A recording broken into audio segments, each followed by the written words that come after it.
geldik pirle, sazla sözle şehirle. Pirleri cemledik Dede Korkut'ta, Köroğlu'da.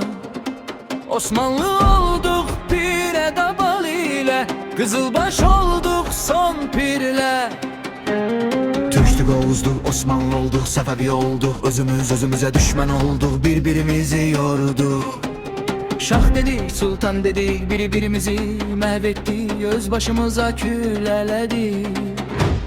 Parçalandı sekerine, özümüze Sünni Şii Alevi dedi.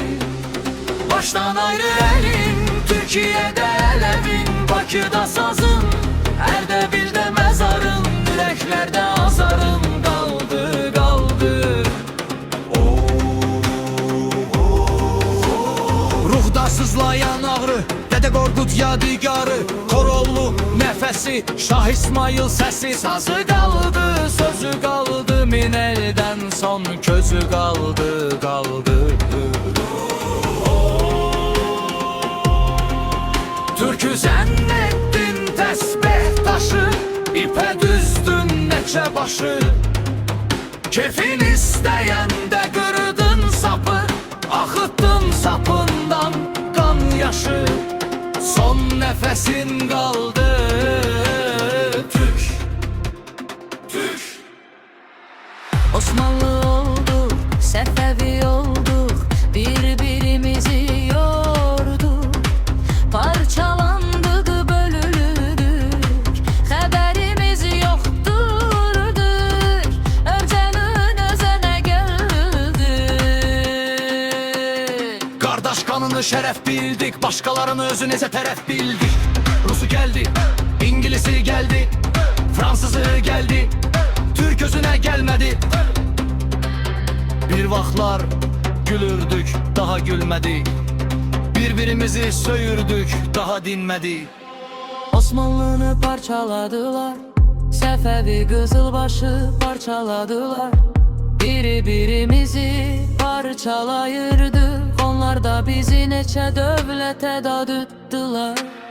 Azerbaycan'ı şimala canuba böldüler, sonra şimalını bir canubunu bir parçalara böldüler. Amma garibədir, belki de Tanrı'dan son hediyedi. Türkiye'de Türk'ün Kızılbaşından elebisi kaldı, şimali Azerbaycan'da. Rus geldi gitti, ne Alevi kaldı, ne Kızılbaş kaldı. Amma sazı kaldı, sözü kaldı, Cenubi Azerbaycan'da Kızılbaş'ın. Təbriz'inde, Erdebil'inde ne biri kaldı, ne Kızılbaşı kaldı. Kül tökülmüş başı kaldı, akan gözyaşı kaldı.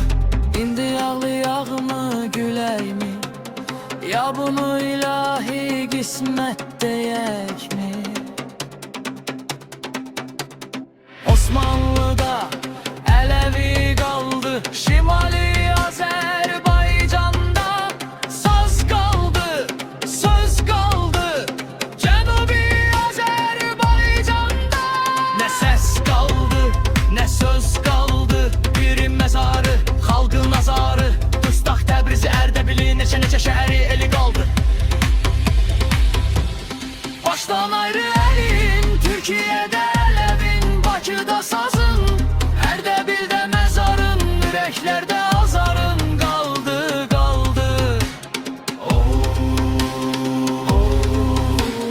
Ruhda sızlayan ağrı, Dede Korkut yadigarı. Koroğlu nefesi, Şah İsmail sesi. Sazı kaldı, sözü kaldı, min elden son közü kaldı, kaldı.